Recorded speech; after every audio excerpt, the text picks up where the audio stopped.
Good evening, ladies and gentlemen, and welcome to this Datacolor Spyder Plus webinar. I'm Boris Bergmann from Datacolor, and I'd like to welcome you for this webinar. Spyder 5 Plus, color accuracy at the next level. That's the webinar title for here today. Spyder 5 Plus is not the product itself. It's two products. It's Spyder 5 Plus, Spyder 5 Pro Plus, and Spyder 5 Elite Plus. These are updates, and I will tell you a little bit more about these updates, about the benefits, and of course also what you can do and how you can do and achieve the next color accuracy level now. This webinar will take around 45 to 60 minutes, and after the webinar presentation, we will go into a chat room where you have the possibility to enter all the questions you have, and I will answer all of your questions then. Okay, let's start right away. And this webinar, also for sure, it will be not only the presentation by slides, you will see also the details working in the software. Good. Spyder 5 Pro Plus, Spyder 5 Elite Plus. We sell this as an upgrade, which is if you come from the Spyder 5 Pro to the Spyder 5 Pro Plus, or if you come from Spyder 5 Elite to Spyder 5 Elite Plus, it's 29 euros. The reason behind is that we found out that these functions we have built in here are required from our customers for years now. So we integrated them now. But the benefit out of these functions are strongly depending on your individual workflow. And we have professionals who say, okay, from my workflow, for example, I do not need an automatic color matching tool and color switching tool for me, because I work in a room where I do not have any windows. I have indirect light and a stable light. So there's no benefit out of this. And but on the other hand, a lot of even professionals say, okay, I work in a studio and I do have daylight that changes during the day, and I have the benefit out of this. That's the reason why we say, okay, we do not integrate these functions into the product itself. We sell it as an upgrade. Okay, good. So let's start right away, and I do like to show you all these functions, and I'd like to show you also what Spyder 5 Pro Plus or Spyder 5 Elite Plus do cover, because there's a different table here. We have the one-click calibration, which is covered by both Spyder 5 Elite Plus as well as Spyder 5 Pro Plus. We have the room light switching, the automatic room light switching. That's for also both products. And we have the Profile Manager, also available at Spyder 5 Pro Plus and Spyder 5 Elite. What is now the differentiation, starting with the SoftProofing function, and where we have also the device simulation. It's a tablet simulation. This can be only found in Spyder 5 Elite Plus. As well as the multiple monitor matching, we have improved these functions to make it much more easy and to achieve a better result at the end, because monitor matching can depend on monitor technologies that are used in your monitors if you want to match them. Okay, and so let's have a look. What is important? Directly from the Spyder utility, you can now, if you have done the calibration already, you can calibrate your computer right away. I assume you're familiar with the Spyder 5 software already, and Usually you have to enter a few informations, you have to select a few things, but now you just start right away here. So no need to go to a certain point, go to select something. It's just the fastest way ever doing the calibration. That's why we call it one-click calibration here. And for those who have two monitors, you can just decide here from the list, and automatically the right monitor will be selected and starting with the calibration. For all those on a Windows system, you will find the Spyder utility here in the task list, the taskbar, and in here I find my Spyder utility and I can open this. Here we are. And now I can just say calibrate this monitor. That's how it works. Very, very easy. Okay, good. That's good to know. Coming to the next function, we have an automatic room light switching function built in. Therefore, allow me to tell you a few things what we had before. Before, on Spyder 5 Pro and Spyder 5 Elite, you could incorporate the room light in the calibration. That means it was on, as you can see under my mouse cursor, and this was available. And that means you check the room light with the Spyder sensor before the real monitor calibration did start. And from that room light level measurement, you got a recommendation, okay, you have a very bright room, please calibrate at maybe 200 candela per square meter instead of the 120, which is usually the recommended value. Or you get also the information, okay, because it's very dark in your room, please calibrate at 90 candles per square meter. And due to the reason to compensate the dark in your room, the darkness, the software also recommended you to choose a warmer white point, which was 5,800 or 5,000 Kelvin. This is to compensate the darkness in the room. And if you go out in the evening, you find out, okay, light gets softer, so you feel colors seem to be warmer, and that's the reason when it is below the standard room, so that's below where 6,500 Kelvin white point is recommended, the software will recommend you warmer white points on top to the lower display brightness target level. For all those who have already a Spyder 5 Elite, the automatic room light switching function will create 3 profiles in one calibration.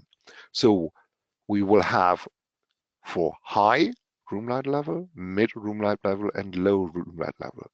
As the Spyder 5 Elite is able to cover 5 room light level, on top very high and very low below here, these are not covered in the automatic room light switching. Let me explain why. If a room is coming with a very high room light level, the room light measurement would tell you, okay, it's very, you are working in a very bright room, and therefore please calibrate at 200 candela per square meter instead of 120. You will also get the information that at such a high room light level, it is not recommended to do image editing. And for those who are a little bit older, like I am, I'm just over 50 now. If you remember the good old times where we had the telly with the tube, you have seen, okay, in a bright room, it was not able to see all the dark and dark gray shades and blacks on the monitor, on the TV at that time. Sony came up with the so-called black trinitron tube to make it better, but not really good at the end of the day. And it's a fact, it's a biological and physical fact that in a very bright room, you will be not able to see all the dark gray shades on the screen. That's just impossible. And due to that reason, a very high room light level is not covered from the automatic room light switching, because the automatic room light switching will cover high, low, mid, because under these circumstances, you can do image editing work. High is not preferred from everybody, from a photographer's point of view, but sometimes you have to go through it, and that's the situation. But on high, this will also covered by the display brightness target level. So you will do one calibration for all three room light level. And this will give us then, during that one calibration, one display brightness setting that you will have, and this is representing the high room light level. So during that kind of calibration, you will be asked to calibrate and to raise the display brightness to 180 candela per square meter. This will allow you to cover the high room light level. Mid-low values will be automatically taken by the curves of the profile. So then, after this calibration, you have these three profiles all in one. You don't even have to enter profile names. It takes automatically the monitor name and creates this three profile with high, mid, and low in the profile name when you see the profiles on your system, and it's automatically switching between these profiles. Therefore, the Spyder 5 the sensor has to be connected, and the Spyder utility will measure the room light every 10 minutes. That's the default value. You can change this. If after 10 minutes on the second measurement, the Spyder utility will detect, okay, room light level has changed. For security reasons, a double check will be done. So after or within the next 2 minutes, there will be another measurement. And if the Spyder utility find out, okay, room light level has really changed, it was not that the sensor was covered by accident. For example, getting a cup of coffee or a cup of tea and covering the sensor by this action. Okay, so if it had changed, the Spyder utility will automatically switch to the appropriate profile that is right for the current light level in the room. So you don't have to do anything from that point on. The software will do the work for you. And allow me to come back. Professionals say they would prefer to work on a stable room light level, but unfortunately, also they say, okay, in some conditions it's not possible. And a lot of people say, okay, we don't have the ability to do this, and therefore this is a function that's highly welcomed. So in Spyder 5 Pro, you find this in the calibration settings. On Spyder 5 Elite, or you will find this here in the advanced settings. At the moment, sorry, but I have to inform you about this. At the moment on Spyder 5 Elite Plus, that's okay, and the text from the Spyder 5 Elite Plus has been taken directly into the Spyder 5 Pro Plus, and on Spyder 5 Pro, the button down here is called Change Settings. So the information in here is not 100% correct. It's just not advanced settings. It should be named Change Settings on Spyder 5 Pro. This will be covered with the next update. So for those who have been misled, it's the way to go to the advanced settings in Spyder 5 Elite Plus. It's the way to go to the change settings in Spyder 5 Pro Plus. Okay, that's the button to click. Okay, and then here again, Spyder 5 Elite room light switching automatic. That's to choose. Very, very easy.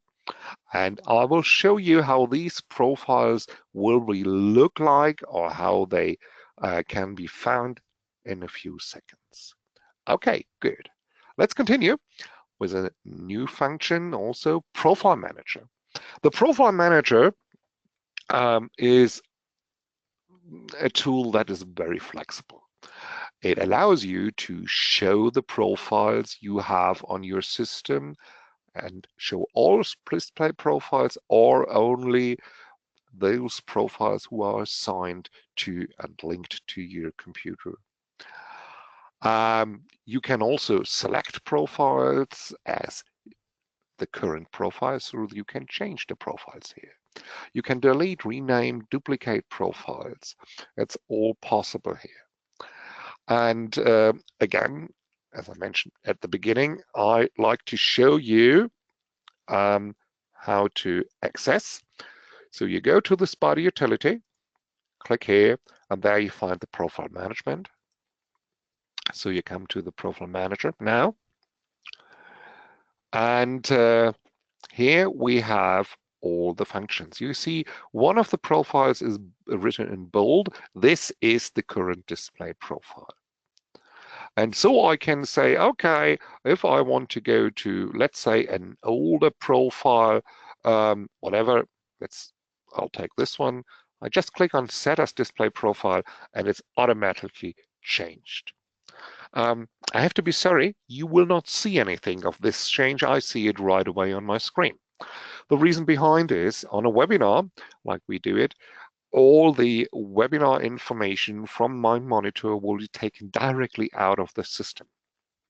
That means you will not see any information from the different profile curves that is loaded up into the graphic card's lookup table.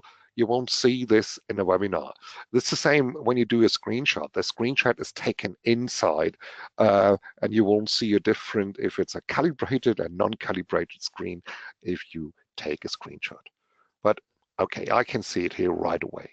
Okay, I'll go down a little bit.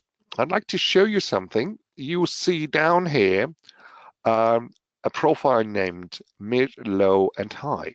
And if I click on one of these three are yellow indicated. So these are part of a room light switching set. This is what we had before, the automatic room light switching. If I enable this function, and I can just enable it now, just do it, and I get the information, okay, as soon as I select one of these profiles out of this automatic room light switching set, it will turn off the function and automatically start switching between these profiles. If the sensor is not connected, it will stay with the profile, but if the sensor is connected, it will start and select the appropriate profile after the chosen interval of room light measurement. As I mentioned before, the default is 10 minutes. You can change this, no problem. And so I will not assign this now as my profile, but you can see that's how easy it is to tag them. What is also a good point, it's the possibility that you can show the profile on disk and you will see right away the correct file. That's, from my point, very good, because on Windows it's a system file. Okay, not really hard to find, but you have to dig down a little bit, you see. On a Mac, it's even more complicated, because on a Mac, the user-defined profile generating by a calibration software will be saved in the subfolder of the user library. And starting from 10.7, which was Lion operating system, the user-defined as the user library, which is found under the user folder, is hidden. So you have to know how to access this. There are a few tricks built in. One is if you go to the in the Finder and you have the menu bar on top, File and so on, you find also the Go menu. If you have the Go menu open and press the Alt key, you will see an additional entry in the menu which is called library, and this is the fastest way to access the user library. But you have to know about this. And then you have to know what's the right folder underneath. Show on disk is much more easy. And of course, you can say, okay, I want to delete these. Very often customers ask, okay, I have profiles from an older system here, or from an older monitor, which I do not need anymore. How do I delete them? Okay, that's easy here now. Okay, good. So this is what you can do with the profile manager. Again, some people will say, oh, I know enough about my system because I am a professional on computers for years. Yes, you can dig down and manually do more or less most of these functions, but yeah, it's much more complicated, and now it's much more easy. Okay, good. Let's continue. So you can change the profile as is shown in here. Good. These were the functions that have been covered by Spyder 5 Pro Plus and Spyder 5 Elite Plus as well. Now we come to one function, which is soft-proofing and device simulation. The soft-proofing function will allow you to simulate your images, how they look like if they are already printed on your printer, or if you go to a service provider, printed on a different device. If the service provider, and the good ones will do, let's say Zal, Whitewall, and some others, there are a lot who provide, not on all products, but on certain products you can purchase at their online store. They provide the ICC profile that explains the device, meaning of that printer, ink, paper combination, or so on. You can download these profiles, and then you have to install them into the right folder. Okay. Again, you have to know, where is my folder? Maybe it's hidden again, as on a Mac. Yes, it is on a Mac. And question is, how do I do this? This can be done much easier. You see, the SoftProof, you go into SpyderPrint SoftProof, you install the profiles here, and then you go into it. I do it quite fast now because I'd like to show this in a few seconds. You open your own images. It's not only the given images, and you select the device you want to simulate. Whatever system or what downloaded profile you have, you can simulate this. No problem at all. Okay, and then you can view the SoftProof, and you have a so-called gamut warning that will show you what colors will be not 100% printed correctly. Okay, how do we do this? Allow me, I will just start now. Oops, sorry, here we are. I will launch my Spyder 5 Elite Plus here. Okay, checking for updates, here we are, and that's where we're starting. So I select printer softproofing and go on next. Install profiles. So you can just download and save these profiles in your own folder, and then you just select what profile you want to install. It could be from directly here from my download folder. 1 second. Yeah, it's not. No, it's not. Listen here. Sorry, it's in German, but I could go to Bibliothek, and there I will also see my downloads. Okay, so it's very easy to find them, you see. Okay, so I just add them, and they will be automatically copied into the right folder. We have some instructions about, and of course, if you have your own printer at home, you can use SpyderPrint to create your own profiles for third-party paper and whatever. Okay, Good. This is also explained in here. There's more information down here on SoftProof instructions. So now I say SoftProof, and it comes to this. First, I will see an image a lot of you may also already know. This is an image, yes, of course, what we have in the application. But now what you can say, okay, add folder. And now I go into my folder now. For example, if I go into my images, into my Datacolor images, let's say I will select the folder workflow. I choose the entire folder. Here we are.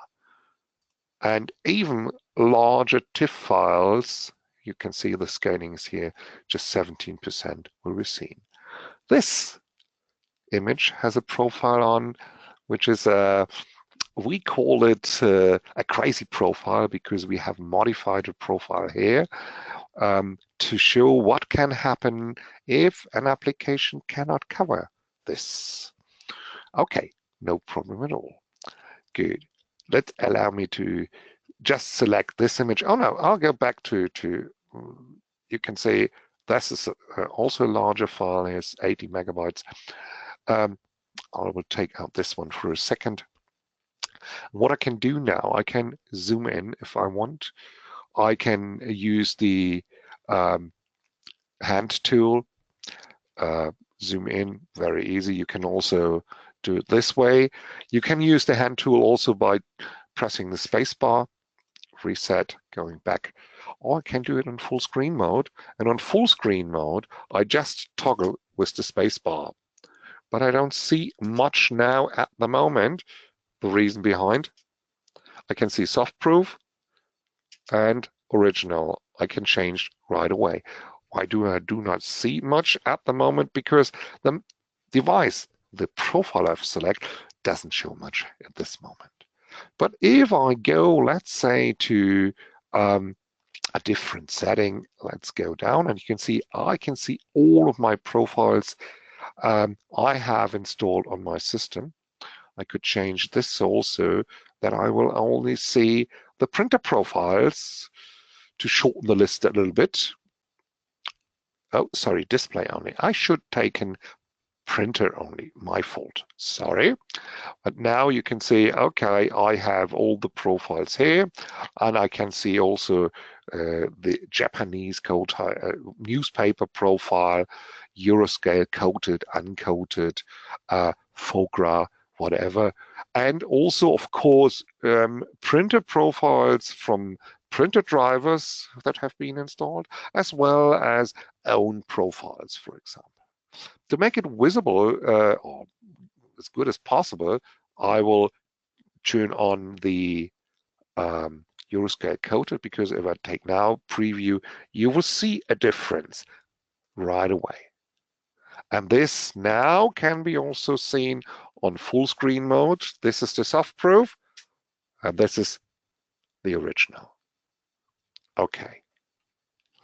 Allow me to go back to this test image because it shows more, because we have here RGB, cyan, yellow, and magenta, and we have the Spyder checker. So every effect is now much easier to see.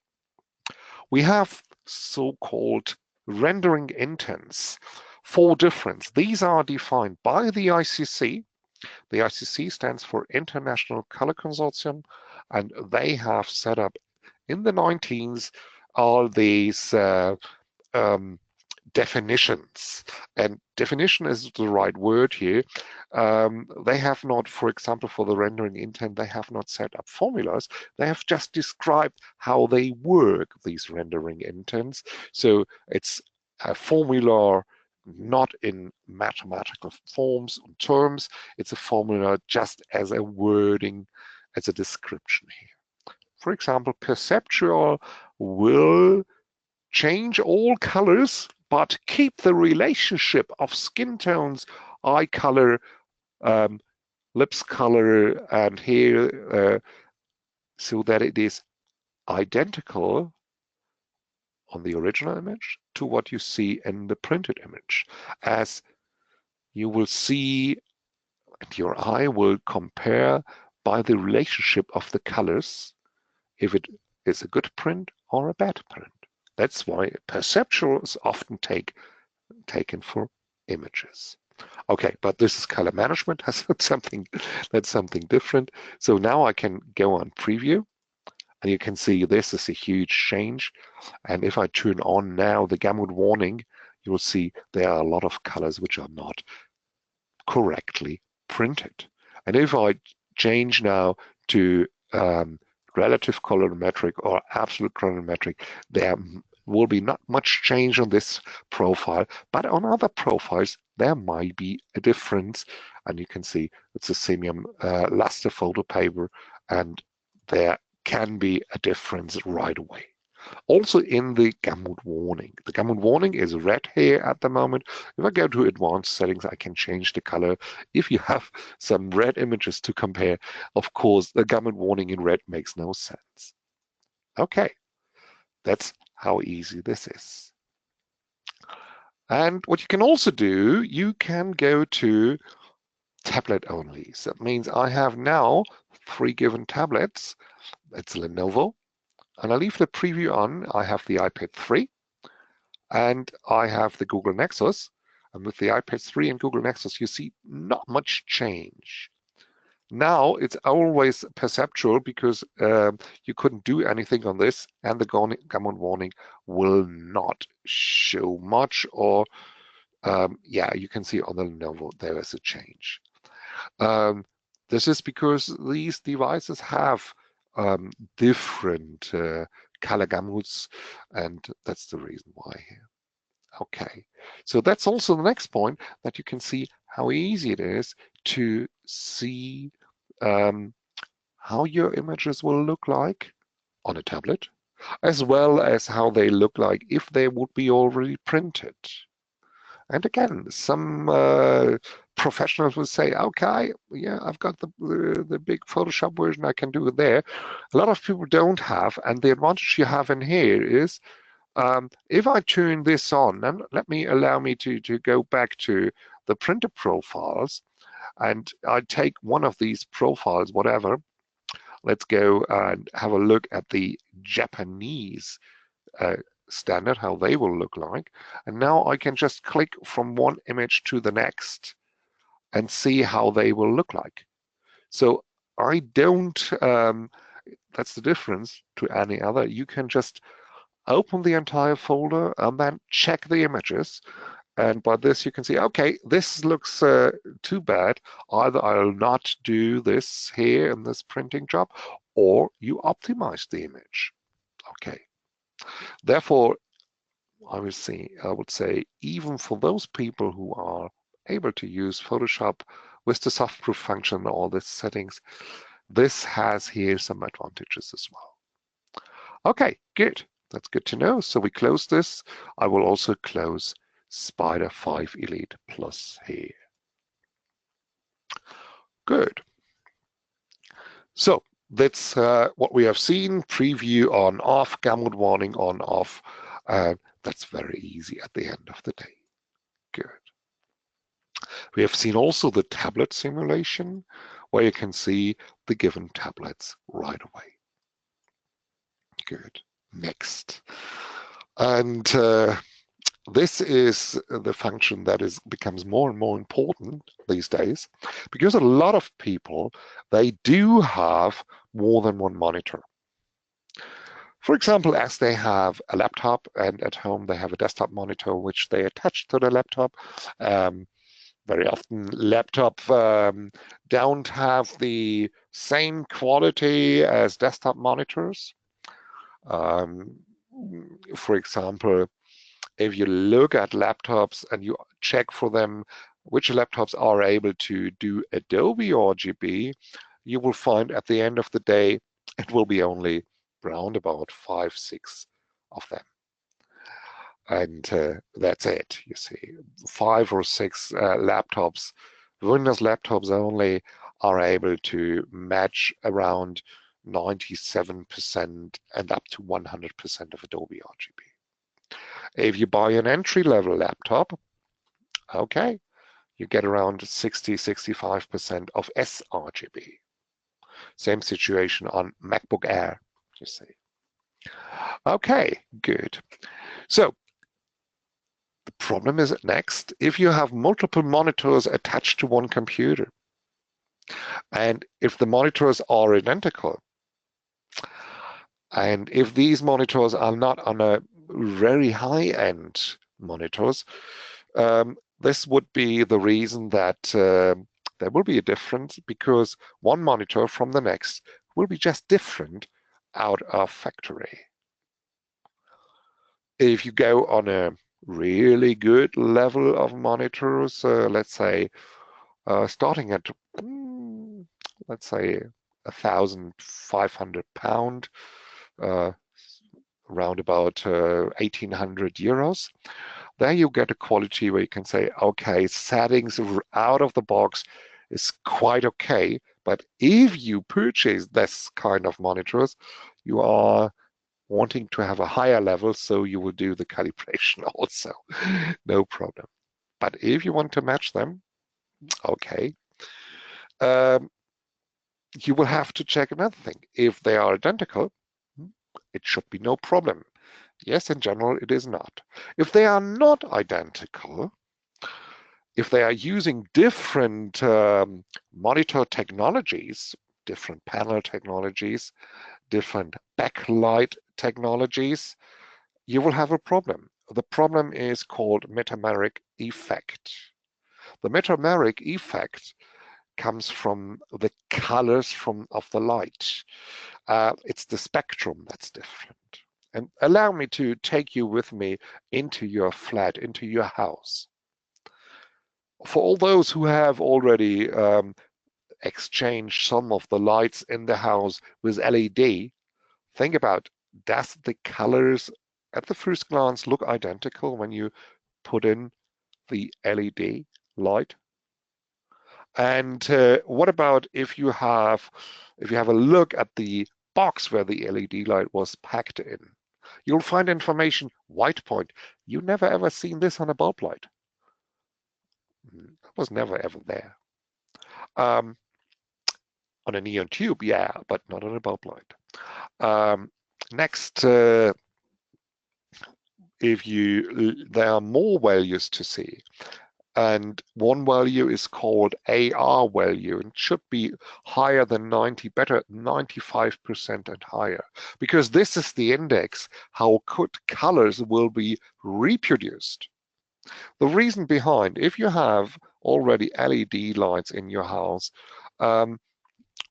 if you want to double check, just to buy a very new one and compare with an older generation of LED, let's say from next year. If you have identical values in white point and RA, you will also see a difference in the colors you are illuminating with these LED. The reason behind is very easy to explain. If you look for an ordinary bulb light, you have the entire spectrum of the colors. That means from blue to red. So ultraviolet to blue, and infrared to red, and everything is within between more or less equal, on an equal level. If you look on an LED and even on an energy saving light, you will find that the spectrum will look like all colors are in at a very low level, and you will find some peaks, and these peaks together give white. And if we have on the next generation LED different peaks, it gives white for your eyes. But if you illuminate, let's say, 2 pieces of black carpet, and I give you these 2 pieces of black carpet outside in the street during daylight time, they look identical. And if you go into different LED light or energy saving light, you find out, okay, these 2 black pieces of carpet look different then. That's because the black color in the carpet, in these 2 kind of carpet, is different and gets a different reaction on the different spectrum that comes from the light sources of the different LED or energy saving light. If you go on a bulb light, if you go on candlelight, they look identical. The reason behind is metameric effect. And now we come back to the monitors. And if you have different monitors with different backlight generations, different backlight technology, because you have purchased from last year and this year, of course you will have a different, even when you calibrate them, because you have this metameric effect. And this metameric effect can only be covered by the multiple matching technology, which is called StudioMatch and SpyderTune. And it's even worse. Just a couple of days ago, I read an inquiry from a customer who purchased a year ago 2 BenQ monitors. One of them, of these monitors, he had to send in for a repair, and they found out, okay, they had to replace the panel. He got back these identical monitor. They replaced the panel, and he did the calibration and found out, oh, at first he did nothing and said, oh, colors does not look identical. He checked with the BenQ support, and they informed him that this monitor type was on the market still, but in the beginning of the lifetime of that monitor in the production cycle, they used a different panel, and now they have replaced this panel here with a different one that was in before. So he has now 2 identical monitors from the type, but different panels.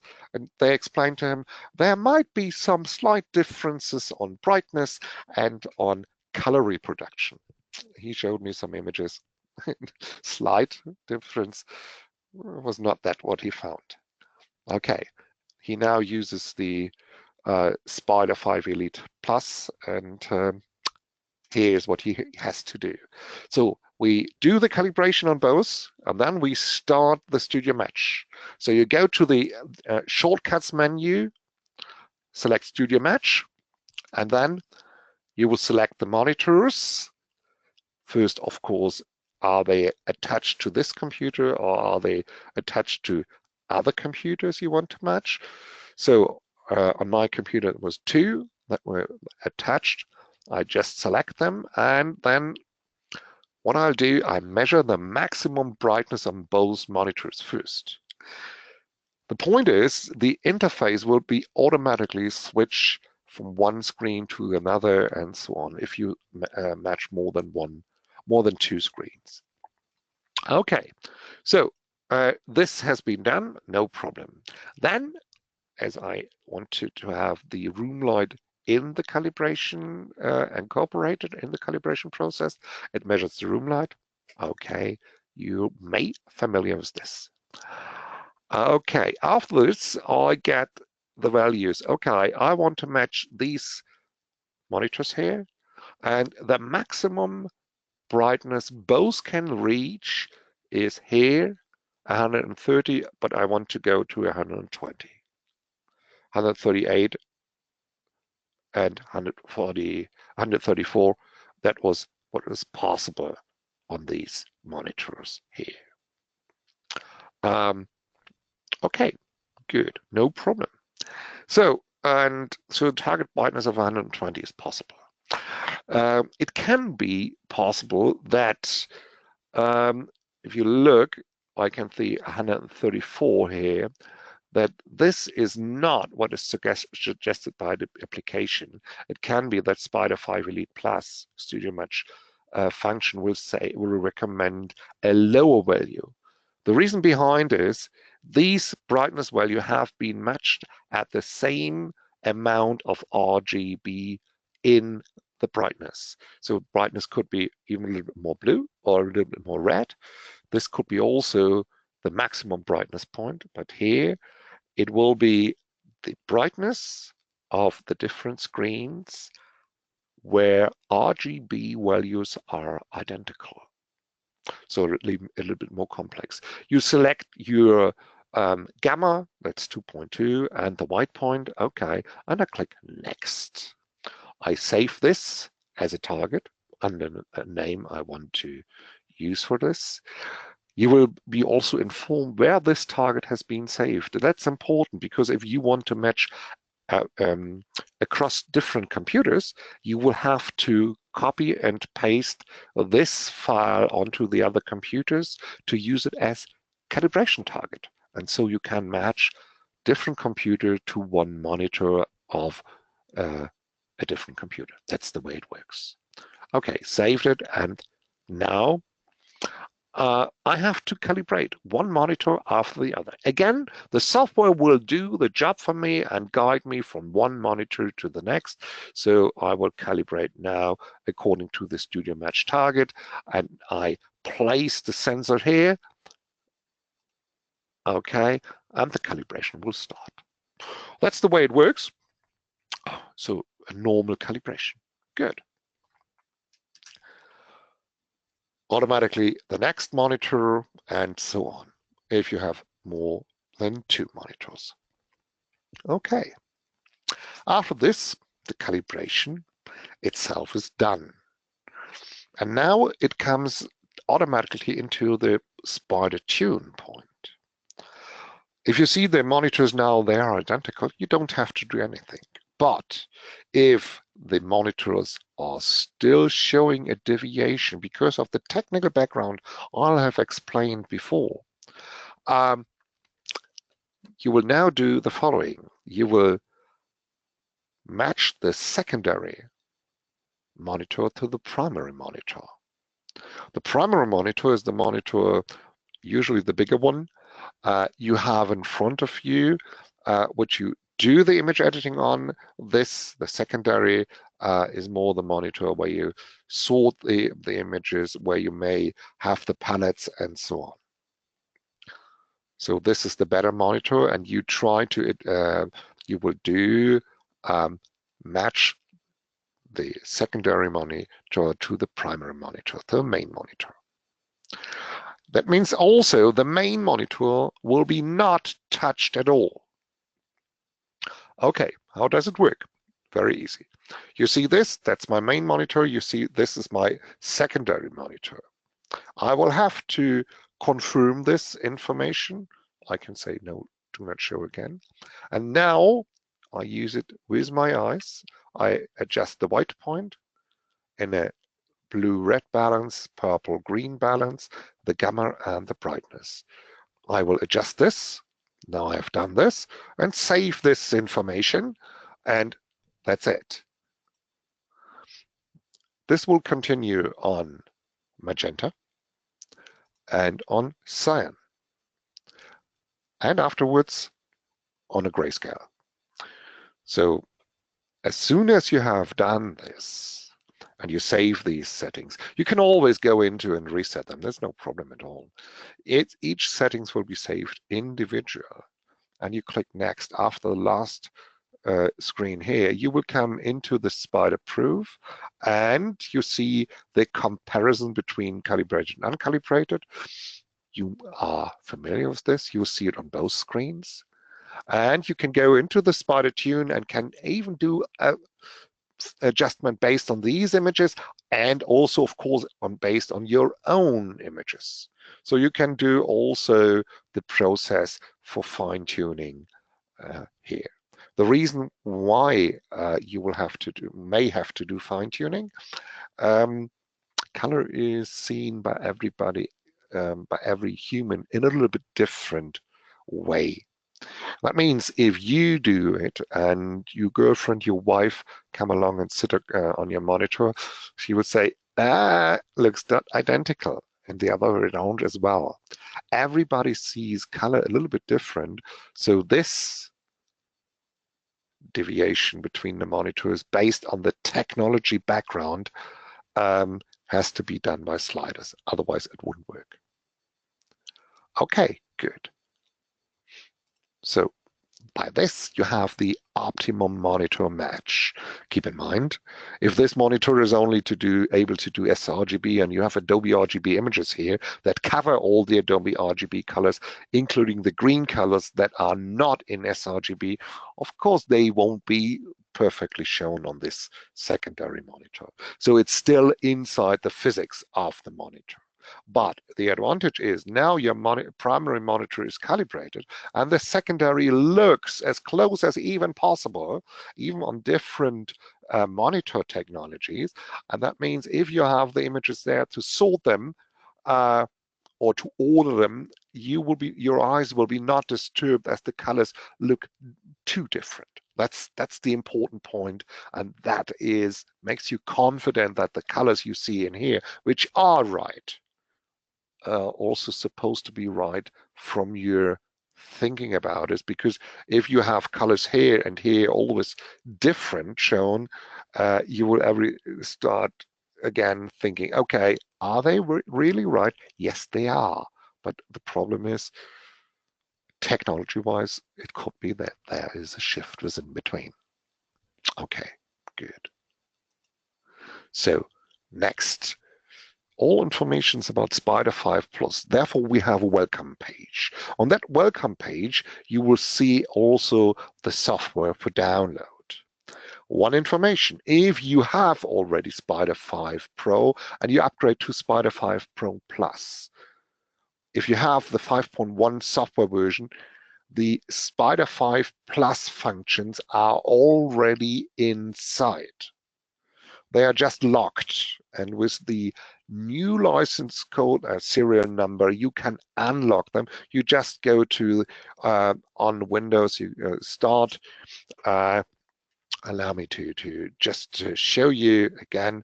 Start my Spyder 5 Elite here, and go into, and you can just easily, when you have the Spyder 5 Elite 5.1 version, it's always written here on top. On a Mac, also in the middle. On a Windows, you go into the Help, Software Activation. On the Mac, and then you activate with the Spyder 5 Elite Plus key, and it will automatically tune the software right away in Spyder 5 Elite Plus.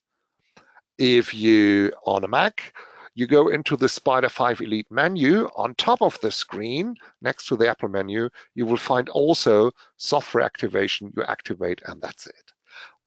This is also explained in these quick start guides here. If you come from a different sensor model, so if you come from the Express to the Pro, if you go from the Pro to Elite, you can download the software here. You can use also the software just from our website, no problem. It's only that you need the right version. But Plus and not Plus is inside one and the same software. You only have to unlock the Plus functions with the serial number you get. In the Spyder 5 Pro Plus and Spyder 5 Elite Plus Quick Start guides, you will find this also here as written information. You will find here also where to find all these new functions and how to use them. So that's also really, really helpful. And of course, support and access to the knowledge base. So that brings us now to the last questions. Where do I find these Spyder 5 upgrades? You can find them on our website, directly on our website. So Home All Products, I'll show this. Give me a second. Here we have, so I'll just go on Products, Display Calibration, and here I find all the display calibration in tools we have. Of course, also the bundles, and you go on Spyder 5 Pro Plus software, upgrade, and then you see the prices here. If you want to upgrade to Spyder 5 Pro Plus and you come from an Express, that's your price. If you come from a Pro, it's €29. If you come from a smaller to a bigger Spyder version, the price difference can be easily explained. It's the difference list price plus €10. That's it. So also here, Spyder 5 Elite Plus, you see also these information a little bit more briefly compared to what I've explained here. Okay, that's the way how to get in. And so we have this also in our presentation. As this webinar is recorded, you will get tomorrow a follow-up email, I guess tomorrow afternoon, and you'll find a link where you can find the recording of this webinar. And if you have additional questions, just give us a call. If you're located in Europe, it's 00800 number. That's a toll-free European number. As it is European toll-free, 00800 is important. And also our US telephone number. Okay. Very often, if you have anything related to color, it could be easier to describe this not by phone, because if you give a wording description, okay, I have a color cast, at the end of the day, somebody may ask, okay, how many inches, how many centimeters color cast do you have? That's the problem. You can't describe this on a phone in the right way.